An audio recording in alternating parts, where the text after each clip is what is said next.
बेटा 10th मध्ये चांगले मार्क्स मिळव म्हणजे तुझं फ्युचर चांगलं होईल. बेटा 12th मध्ये चांगले पर्सेंट मिळव म्हणजे तुझं फ्युचर एकदम सेट.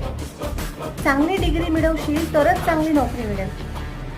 असंच बोलतो आपण मुलांना, पण मला सांगा खरंच यामुळे मुलांचं फ्युचर सेट होते का?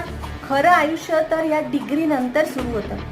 आणि मुलांना आपण चांगले पर्सेंट मिळवायचं तर शिकवतो, पण खऱ्या आयुष्यामध्ये चांगलं इक्वेशन कसं सोडवायचं हे शिकवायला विसरून जातो. त्यांना रट्टा मारून चांगले मार्क्स मिळवता येतात, पण खऱ्या आयुष्यामध्ये तसं चालत नाही.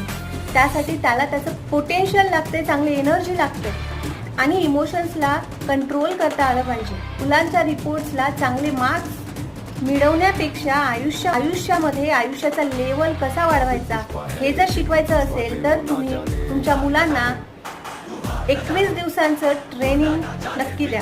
या 21 दिवसांच्या ट्रेनिंगची